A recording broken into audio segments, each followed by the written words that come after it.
Sri Lanka has, I think, a bunch of short-term issues and a couple of very long-term issues. Let me set the backdrop because I think this is really interesting. Let's study Sri Lanka through the lens of two other countries, Jamaica and Singapore. If you go all the way back to 1960, so roughly when Singapore became a nation, the Jamaican population in 1960 was 1.6 million people. The Singaporean population was 1.6 million people. Sri Lanka's population was 9.8 million. Jamaica's GDP was 700 million. Singapore's GDP was 700 million. Sri Lanka's was 1.4 billion. Now you fast forward to 2022, Jamaica's GDP is about 13 billion. Singapore's GDP has grown to about 360 billion. And Sri Lanka's GDP is 80 billion. So what did Singapore do right?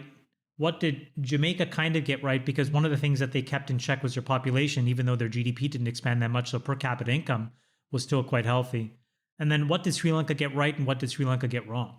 Well, some of the things when you look at Singapore is that they found a way to embrace, despite a very heterogeneous culture and sets of religions inside of that entity, inside that city-state, they found a way to promote multiculturalism, yet also promote English as the lingua franca. Why was that small thing so important? Because it allowed them to be a hub for the rest of the world in a way that many, many other countries couldn't do. The second thing that they had was a very low level of corruption because they had a leader, in that case, Lee Kuan Yew. And again, some people in the West will paint it as slightly authoritarian. He would paint it as Asian values. But the net result of it was very low levels of corruption, a small but highly effective public service, and meaningful investments in education and healthcare to make that country grow over decades. And within a generation, that country completely, exceeded all expectations. Sri Lanka struggled through a civil war. I was a byproduct of that civil war. It was partly religious, it was partly ethnic, and it was 20 plus years in the making and in the happening. And it took a very right-wing autocratic leader, the brother of the current deposed president, to basically root it out. Now, in order to root it out, there were enormous amounts of war crimes and all kinds of things that I don't think anybody would support, except it brought some amount of stability. And so then you would have thought, okay, maybe this is the point at which you can now really start to grow. But these guys, yet again, found a way to navel gaze and just to infuse so much corruption and graft inside of how the government was run. By the way, and it wasn't just the right, it was also the left. They spent 2.5 times more on defense as of last year than they did when they were in wartime. Doesn't make much sense. The public service grew to the largest it ever did in a moment where, you really should have prioritized private enterprise. So all of these things sort of created a situation where they fundamentally didn't know what they were doing. So the other two issues there, I think, and that's a great summary of really those frontier countries and what made them emerge. Singapore also has a great strategic location, which Sri Lanka kind of shares. They're both island countries strategically located for trade. And then I guess the policies, right? Singapore went on a very, very aggressive tax and business policy effort. Did Sri Lanka do that as well? And then maybe you could speak to just how important those are as islands, and their geography. Because Jamaica doesn't obviously have that. I mean, Sri Lanka has this massive growing importance as China has emerged. The problem in these last few years is that they did everything possible to not just alienate China, but to alienate everybody on every dimension possible. They alienated China. The coup de grace was that there was an enormous shipment of fertilizer, chemical fertilizer, that was sent to the ports. And it was summarily rejected and turned around because somewhere along the way, the leadership in Sri Lanka decided that they were woke. And so they had forced every farmer to go organic. The problem with going organic and organic fertilizer was all of the small farms shut down. All of the large farms had 20 to 30% crop yield reductions. The prices of food went crazy. They reversed policies 2 or 3 times. And really what they found is that, they tried to go woke. Instead, they went broke. And all of a sudden, all these other countries who were there trying to help said, wait, what is going on here? So they offended China. They offended the Middle Easterners. They offended the Japanese by cutting a light rail project that Japan wanted to fund. I mean, in every step of the way. They deindustrialized. This country found a way. They didn't deindustrialize. They tried to follow this woke Well, agenda. that is deindustrialization. I mean, reversing from like the modern techniques of industrial production, like fertilizer and modern systems of farming, is deindustrialization. It's going to be a curse ultimately. Sachs, to your point, we just discussed this last week with the farmers. If you're in a frontier market, trying to adopt the regulations and the strategic goals for the environment of the emerging market is like two giant hops. It's probably insurmountable. Well, look, there's a strong analogy between the populist uprising that's happening in the Netherlands with the Dutch farmers and the populist uprising that's happening in Sri Lanka. Basically, they're implementing the same policies. It's just that Sri Lanka is further down the road and it's a poorer country to begin with. So, like Chamath mentioned, in April of last year, the Sri Lankan government banned the importation of chemical fertilizers and pesticides used in farming. They, again, went with this idea they thought they could encourage organic farming. So the result of that was that overall production, agricultural production, fell by a third, and rice production fell by 43%. And rice is, the biggest staple in the country. So now you got people there starving or going hungry. You've got massive food insecurity, as well as the whole economy basically has been crippled. And the result of that is society has essentially collapsed. So, now the question is, why did the Sri Lankan government feel compelled to adopt these policies? A lot of it has to do with the fact they're getting these massive loans from the World Bank and the IMF, and the World Bank and so forth are imposing these ESG requirements. So Sri Lanka has something like a 98% ESG rating, even as their economy and society is collapsing. How is that possible? Well, they're doing a great job following the prescriptions of the global elites at Davos. I mean, this sort of global elite flies into Davos from Brussels and Washington on their private planes. They have panels on ESG, and then they prescribe these policies for countries like Sri Lanka. And this is the result. I mean, it's crazy. They've been telling us for years that somehow there's no trade-off between their environmentalist policies and creating a healthy, growing economy. And this is an example of that's not true. There are real trade-offs here. And the crazy thing is that the elites expect poor people in Sri Lanka to make up for their environmental emissions. And it's not really fair at all. Here's another example. In March of 2020, Sri Lanka enforced one of the world's strictest China-esque COVID-19 lockdowns, despite one of the lowest death rates and infection rates in the world. And so for nearly 3 months, it literally crippled the economy and the livelihood of citizens there. But here's where it gets crazy. Then they actually go against global best practice and they ban the burial of COVID-19 victims, claiming that it could lead to groundwater contamination. I don't even know how they came up with this. But you know what this did was it significantly undermined the small minority of the country that is Muslim, because a religious practice there, is you bury your dead. And then that caused great pain to them. And then it hurt all these international relationships with all these Gulf nations. So then you come all the way around and then you go back to those same Gulf nations a few months later and you're like, can I have subsidized oil? And they're like, no, not so much. And just to paint a picture of what's happening there right now, as I mentioned before, it's pretty much a state of emergency. You can see various videos trending on social media, and you always take those with some caution because sometimes people will take clips out of context or label them incorrectly or use clips from other moments in time.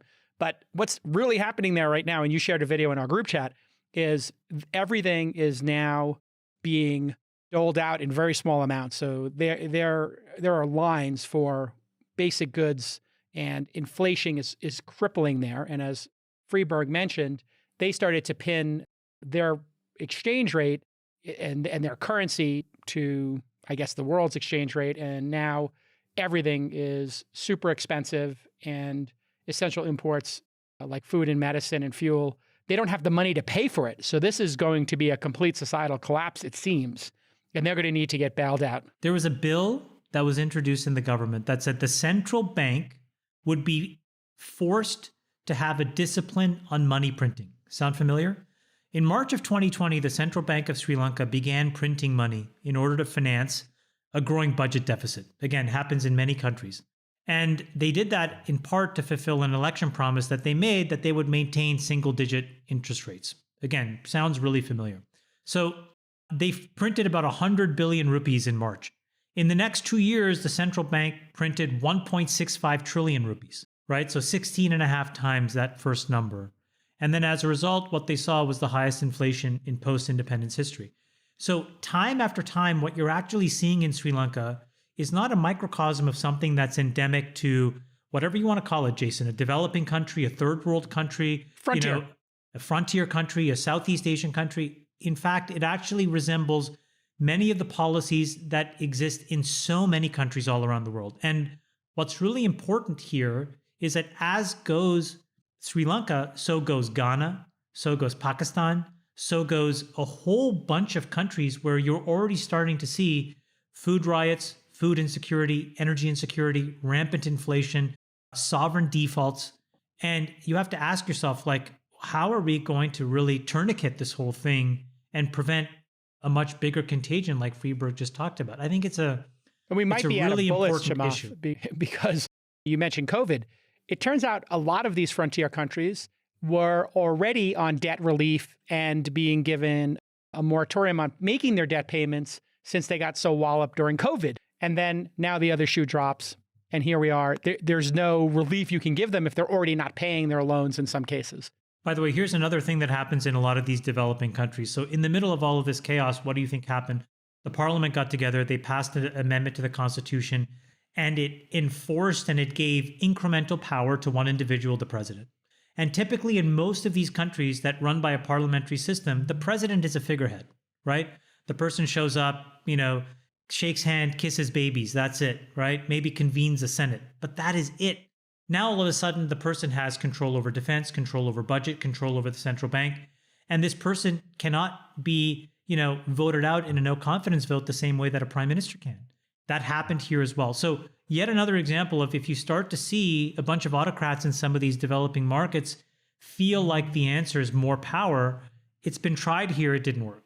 So I think that there's a lot of lessons. I am a little concerned and skeptical that many of these other developing countries that are teetering on insolvency will actually learn what they need to here. We are the definition of the developed world, reportedly, and we have a president who tried to stay in power and still an election. So it literally is happening here in the United States as well. The parallels are truly terrifying. All right, the CPI. I'm sorry, Sachs, you said something? I was just rolling my eyes. That's no okay. noise. That's what There's I heard. no noise from an eye roll. Ah, that's what it was. It sounded like a boulder going down a hill. Wait, sorry, can I ask Chamath a question? Yeah. Chamath, Oh, and by the way, if people don't know, Chamath is of Sri Lankan descent, just to make that clear if you didn't hear his little mention of it. didn't you go there a couple years ago? I mean, here's another great example of, in this case, this was the left who managed to fuck things up. So it's not just the right that screws things up in that country, it's the left as well. So in this example, I went there and I offered to bring Google Loon, myself and Google. We offered to bring internet access to the entire country, like guaranteed internet access. This was like 5 years ago. And we set up an entity and the government tried to do the right thing and grant some spectrum. And instead of sort of like fast tracking this and allowing, this project to become a reality, there was an enormous amount of infighting that essentially said that, we were trying to steal the license or we stole the license or we were trying to monetize the license. And both me and Google were just like, forget this is not worth it. And we abandoned the project and walked away. Instead, Google ends up servicing a whole bunch of other countries. And the reason why Sri Lanka was part of it is because the balloons follow a certain orbit and it would go over Sri Lanka no matter what. So it's kind of like, we can light it up for free. All we need is spectrum in this country. Google's already doing that work. So, I've gone there a few times. I found it very difficult to try to do the right thing. I think there's a level of infighting that I hope this crisis changes. I also think that it's an opportunity for people to reset writ large autocracy that runs many of these countries, including the United States, quite honestly. There is an opportunity. There are some, of my friends who I think may emerge in the next few weeks, who are very well-known people in that country who literally want to, step one, remove most of the executive power from the presidency, make it a true, parliamentary style system with an empowered prime minister and empowered elected officials, and let the country run and fix itself, deprioritize some defense spending, deprioritize the growth of the public sector, reprioritize the growth of the private sector. I hope they're successful. I would love to invest, if given the opportunity, under those kinds of market conditions. And I would love to go back at some point. But my history with the country has been very fraught because as I've gone to try to do the work, Friedberg, people are just haters. And they'll cut their nose off despite they'll just do the worst things possible. Chamath, I think you have a second swing at bat here. Only 50% or so of people in Sri Lanka have internet access. And maybe we could talk to our friend over at Starlink, and that could be an incredible mitzvah and changing thing there. If you get 100% of the country on internet, my God, that could change everything. And it seems completely doable. By the way, and this is the most literate country in the world. You have to understand, like, the people in that country, the human potential in that country is incredible. Okay. There are not developing countries like this that have this type of literacy, and the kindness of the people. These are incredible, hardworking people. But the elected class is some of the most inward, navel-gazing, corrupt people. And this is the opportunity for the young people of that country to wipe the slate clean with all of them and start over with some. I think, the literacy rate is 92% or something crazy there. It's very high. It's a highly educated, literate group of people. The truth is the number of people living in extreme poverty has plummeted thanks to globalization. We went from almost 2 billion people living in extreme poverty. Now that's going to end in our lifetimes. We have maybe 500, 600 million people living in extreme poverty. That's because of globalization. That's the great thing that's happened. Now, what's also happened at the same time is people have gotten out of sync. We have elites, to Sachs's point, who think they know better, and they're trying to enforce on an emerging market or a frontier market, God forbid, the things that we have the luxury of doing in the developed We don't world. even do. Wait, hold on. Well, we I mean, don't have people a are- green. We haven't banned chemical fertilizers in the Western world. Well, we do have, and Right. Europe has standards for gas mileage, as but one No, example. Jason- We have emission standards. We have the accords that we've been working on. All of these things are starting in the developed world. And now, exactly to what Dave was just saying, is we're taking them from the developed world. We are imposing them. And Sri Lanka apparently embraced it. I guess to get points when they're at Davos. Sri Lanka is not rich enough to resist. That's Exactly. the issue. So the U.S. has an ESG rating of 51%. Sri Lanka has 98%. Why is that? Because in our country, we're not going to impose these crazy mandates. There's enough resistance to it. But if you're in Sri Lanka and you have these massive loans and debt service, you have to do what IMF and the World Bank and all these international What institutions creditors want tell you to do. Yes, exactly. They're the ones who imposed all this stuff. So great. So Sri Lanka ends up with a 98% near perfect ESG rating, even as the country is completely collapsing. Read the Schellenberger article here. He says, the underlying reason for the fall of Sri Lanka is as leaders fell under the spell of Western green elites peddling organic agriculture and ESG. And then he mentions that Sri Lanka has a near perfect score of 98, higher than Sweden, which is 96, and US is 51.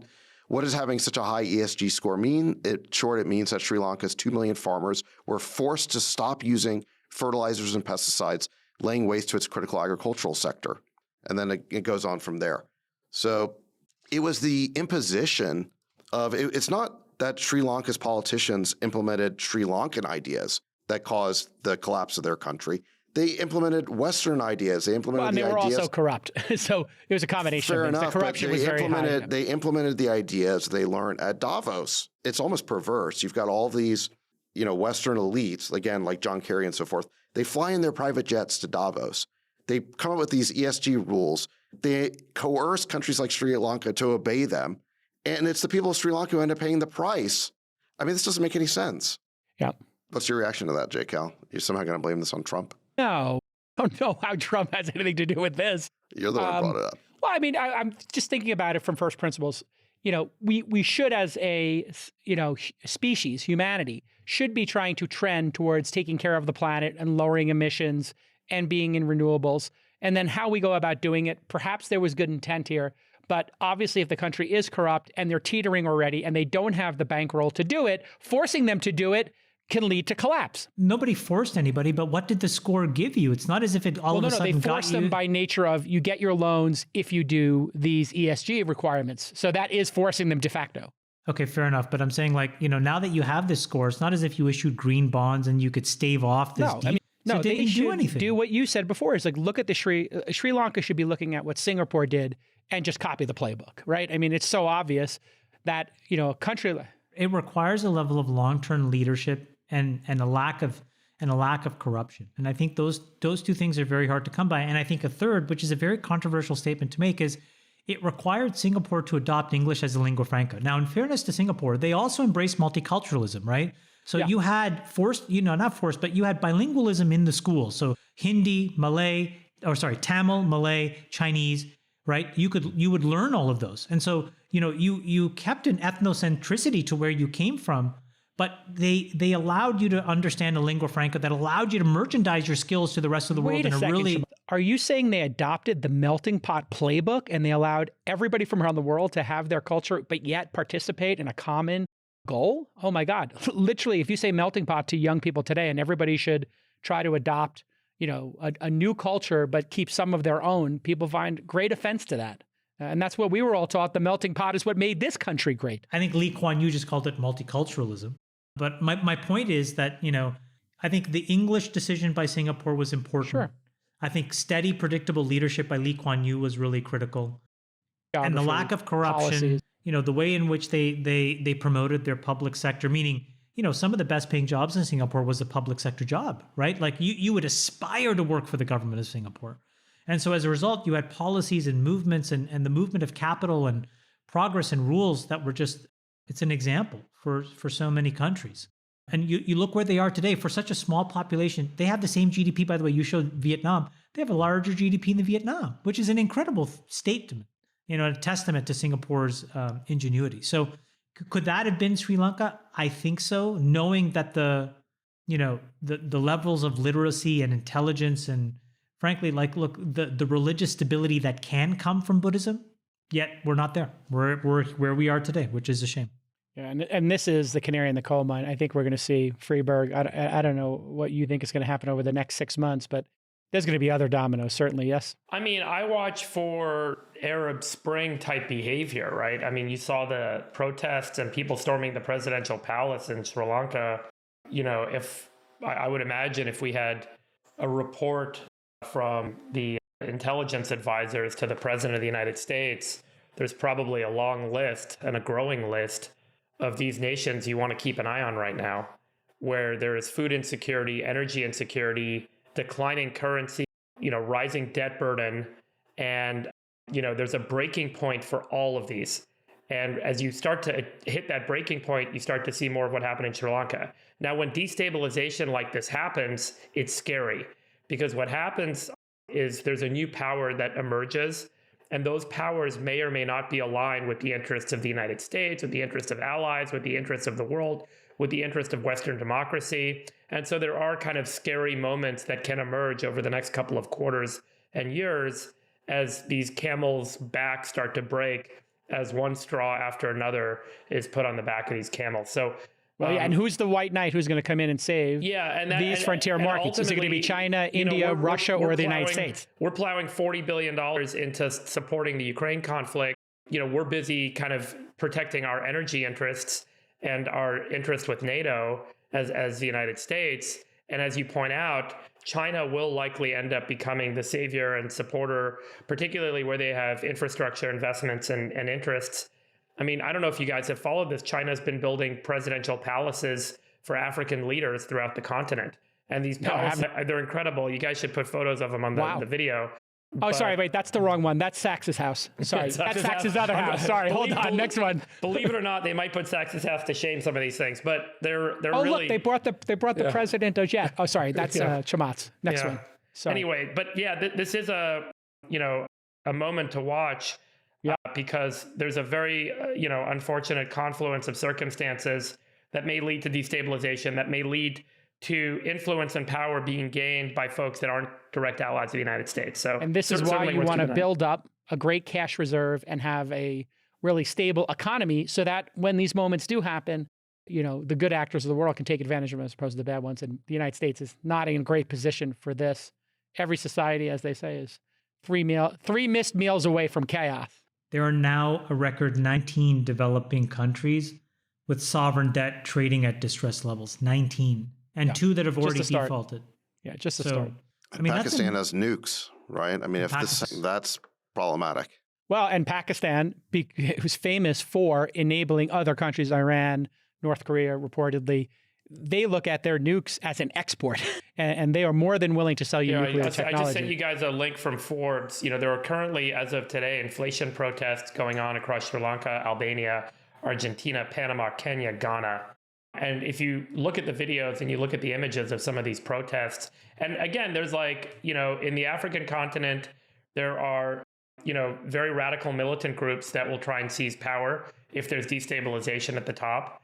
And, there are risks in South America. I mean, all over the world, these sorts of moments can catalyze a real shift in power and influence. And there's a lot of it going on. So you better believe that folks in the US State Department and the CIA are very busy right now. If you look at bond prices, the three countries that are the next closest to defaulting, so Russia has defaulted, but that was more a vagary of foreign currency controls that didn't allow them to pay. But Sri Lanka has officially defaulted, and the next three are El Salvador, Ghana, and Pakistan. Yeah. And by the way, Argentina, just so you guys know, the Argentinian print on inflation. Oh yeah, these things are double 61%. Yeah. If we think that our 9.1, as you guys may know, they had a structural default a few years ago, a renegotiation. They've been back at the table over and over negotiating for years, and now they're facing this inflationary crisis yet again. It's a scary moment in Argentina. But yeah, this is exactly like the European crisis with Portugal, Italy, Greece, and Spain. We're going to see a lot of negotiations occurring. I really believe in this country, and I think the people are incredible. And I hope that whoever's the president basically takes as much power away from that role and puts it in the hand of the prime minister and gets out of the way.